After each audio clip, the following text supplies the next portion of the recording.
Nano, sabemos que la pandemia, como habías nombrado recién, fue uno de los puntos para muchos rubros, pero en el tema de la gastronomía entiendo que ha sido un punto delicado por el hecho del contacto y de las bacterias. Y sé que esto palanqueó algo muy importante en tu negocio. ¿Podrías contarnos un poco de eso? Sí, bueno, al principio, incertidumbre, miedo. Yo me quedé con una postal del negocio lleno de comida, porque esto creo que se decretó, no sé si fue a unas 7 de la tarde, algo así, y yo hice comida para el otro día y no entró nadie. Y yo tengo esa postal de estar parado ahí con la vasca los dos, ¿y qué hacemos? Y la gente con miedo, que no se sabía si esto era bueno, no sé, que eran pocos días al principio. Claro, pero toda esta materia prima, todo esto que invertimos, la comida y nadie fue ese día. Y bueno, y fue a repartir un poco para los empleados, bueno, llévenselo, que esto y que aquello. Y después, incertidumbre, un mes cerrado el negocio, directamente. Por otro problema que tuvimos, que también era miedo de decir, che, ¿qué hacemos? ¿Qué decisión tomamos? Recuerdo que en ese momento habíamos contratado, estaba a prueba Javi, que es el chico que atiende, y le dijimos, no te podemos dar trabajo porque gracias por todo y qué sé yo. ¿Hacía poco que había entrado? Hacía días que había entrado y se fue. Y bueno, y me pasó esto de no saber qué hacer, angustia, estar mal. Y ahí es cuando yo, con el diario El Lunes, nuevamente lo digo, hoy celebro a ese changuito, a ese nanito de la foto, que es pícaro, que siempre está acudiendo a cosas locas. Y ahí se me vino una imagen en la cual yo dije, la gente no salía, no iban a comprar. Y yo dije, voy yo entonces. Porque tengo el recuerdo de un hombre que iba a Pampalasta a llevar el pan en un... nunca me sale la marca del auto, pero un auto naranja antiguo. Los bizcochos y el pan no era el más rico. No era el más rico del condado. Pero el servicio al cliente... Pero el servicio, puerta, ahí que te dejaba los bizcochos... A nosotros nos facilitaba hacer 3-4 cuadras a la panadería que hubiésemos querido comer. Pero él iba y me acuerdo que mi papá decía, ¿qué le compran bizcocho? Bueno, pero lo trae acá. Y yo me acordé tanto de eso y yo dije, voy a hacer lo mismo. Voy a salir yo a llevar los productos. Claro, pero yo digo, ¿cómo le hago saber a la gente que voy a estar en tu cuadra, en tu barrio? Así que James Cray lo dividí en 4 y dije, bueno, videíto. Y ahí es cuando empezó las redes sociales del Nano, que no sé si fue un bien, si fue un mal, pero ahí cuando yo descubrí y rompí el miedo de filmar, hablar, empezar a hacer videos, y descubrí que había como una vidriera en la cual yo podía mostrar lo que estaba creando. Y bueno, y ahí fue cuando recuerdo que ahí las viandas se potenciaron mucho más. Ahí se potenció la vianda, porque se dejó a un lado el servicio de servirse, autoservirse, y ahí ya envasamos la vianda, la enfilmamos y ya salían a las casas.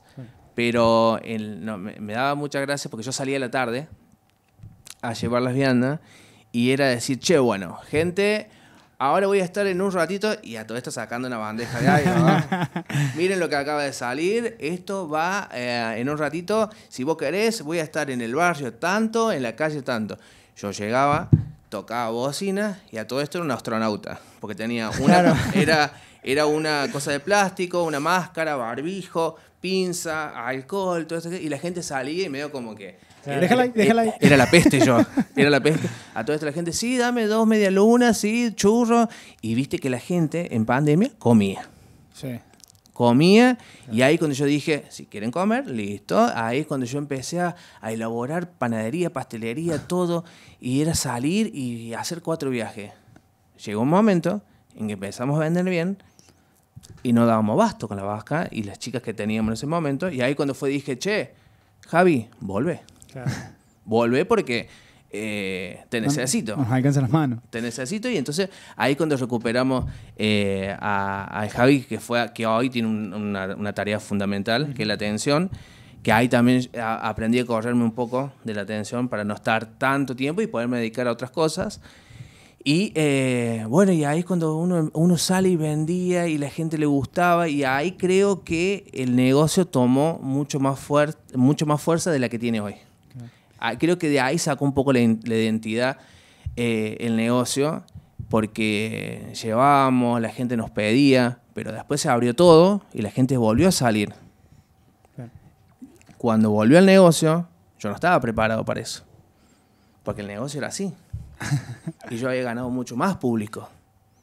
Entonces cuando la gente entraba, era un local chiquitito, se apretaban, y yo ya ahí dije, no, que esto no está funcionando. Tenía ganas de salir repartido de nuevo, como diciendo, quédense en sus casas. Claro, y yo digo, ¿qué hago? ¿Qué hacemos? Y al lado, el famoso local de Pink Panther estaba en reparación, y ahí es cuando dijeron, che, ese lugar puede ser para ustedes. Así que ahí volvimos, ahí empezamos a abrir, y fue todo muy de poquito.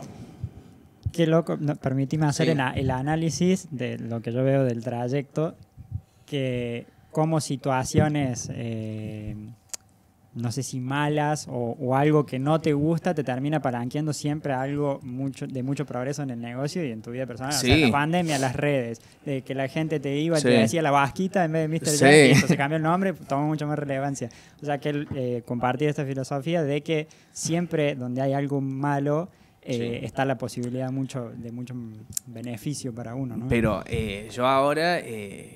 Quiero aclarar esto, como que yo ahora como que me noto muy seguro de lo que lo estoy relatando. Pero en ese momento, no. Eran miedos, era incertidumbre. Es más, siempre tenía como ese autocastigo, de decir, che, no lo estás haciendo tan bien, podría ser mejor. O sea, siempre como exigiéndome, queriendo hacer un poco más.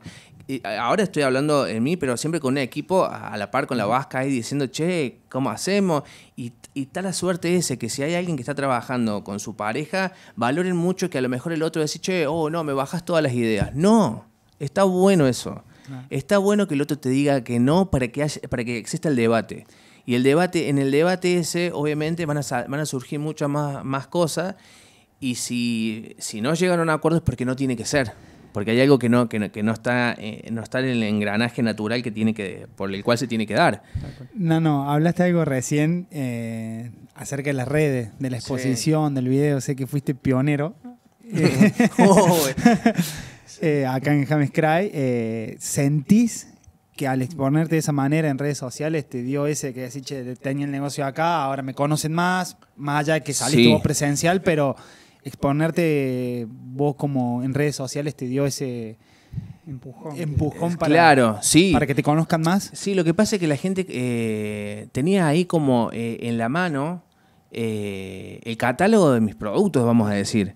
Era como que decir, wow, y yo aprendí un montón. Y también lo fui aprendiendo de a poco en ese sentido, que yo dije, yo tengo un hater que yo la termino amando más que odiar. No comas en la cámara, dice guaso, porque se te ve todo. Pero lo estás viendo. Claro. Caíste. O sea, sirvió. Me encanta eso de que lo fui descubriendo, fui rompiendo barreras mías propias, de decir, che, bueno, filmarte.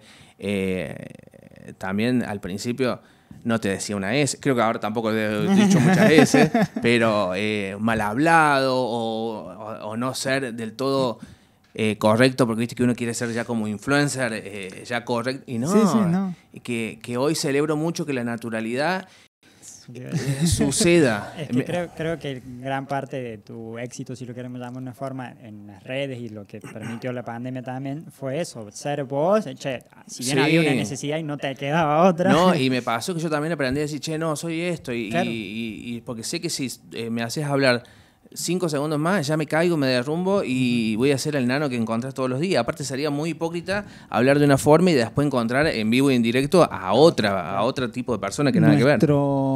Nuestro speech de ventas para llegar a nuestro cliente ideal, a lo que hacemos con redes sociales, que siempre decimos, no importa el producto, servicio o negocio que tengas. Esto aplica para todo. Lo que acaba de decir Nano aplica para todo. Ser honesto, ser genuino. Es lo que nosotros tratamos de transmitir a la hora de que cuando crean contenido, cuando van a vender, cuando responden por WhatsApp una consulta. Sí. Si vos no quieras aprenderte el mejor speech de venta, explícale cómo funciona tu producto, tu servicio y conectar. Al fin, al cabo, las personas conectan con personas. Este juego de las redes sociales se ha creado para eso y creo que sos un experto en eso. Presencial y virtual. No, y una de las cosas porque soy siempre de ponerme del otro lado. O sea, me pongo del otro lado y yo decía, el que está viendo mis historias, venta. Me sigue vendiendo. Claro. Yo digo, entre medio tengo que meter un chiste. Entre medio tengo que cortar con la energía, claro, y tratar de que se queden ahí. Y ahí es cuando yo contaba una historia, y ahí es cuando yo empecé en esta faceta que tampoco las conocía, de, entre comillas lo voy a decir, hacer reír. Entretener. De esto de empezar a contar una historia. Y a lo mejor esa historia, que son los famosos story time de ahora, ¿sí? Yo sin querer, porque yo lo hacía queriendo, mientras que yo te armaba la torta de hojaldre, iba contando una historia, iba hablando algo, qué sé yo, la iba decorando la torta, qué sé yo, El famoso vender sin vender. Entonces ahí pero tenía que armarme algo. ¿Sí? Y ahí es cuando me acuerdo que los Lulitos fueron remadores de historias mal, porque al ser niños espontáneos, también era la época, la era de filmarse todo, porque al estar todos encerrados era como que hacían... había mucha actividad en redes. Entonces... la ternura de los niños en ese momento era como que un buen potencial eso, hasta que ya después fueron grandes y me dijeron, no queremos saber más nada, y se los respeto eso. Pero al principio me daba mucho pudor el filmarme, y también yo sabía bien el límite hasta dónde llegaba. Yo sé que terminaba la hora de trabajo, claro, y ya no había más historias de mi casa, no había historias... ni nada de la intimidad de la familia.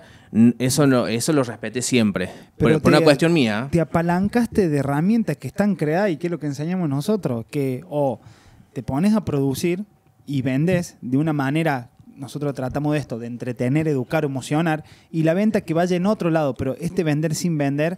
Así que me encanta escucharte porque aprendiste a jugar el juego. Sí, pero yo ahora debo decir, este es un prócer, pero no lo sabía en ese momento. Era después creo que sentido común, quizás. Sí, después creo que sí le agarré el gustito, claro, en decir, bueno, es por acá. Y empezás a seguir a los famosos, a seguir grandes empresas que vos decís, lo hacen. Empezás ya a seguir personas que empiezan a dar consejos como ustedes, que asesoran, y bueno, es esto. Y muy bien. Claro, y yo decía, no está mal, y adquiría mucho más conocimiento. Y son herramientas en las cuales yo les veía el fruto. Porque después me decían, vi que el nano publicó, vi que el nano estaba comiendo, y entonces dije, lo de comer tengo que seguir haciéndolo. Vi que el nano estaba desayunando tal cosa. ¿Qué lo que era? Y está bueno eso. Y yo aprendí al no poner qué lo que era también. Claro. Wow. Porque ahí se estaba la consulta. Sí. Y entonces ya empecé a buscar las herramientas en las cuales decían, la interacción, bueno, y si el sorteadito te traía más seguidores, y también es ver lo que estaba en ese momento de moda, okay, en las redes sociales, sorteo, o reaccionar, o no sé. Sí, pero trataba de estar siempre a la moda, a la tendencia.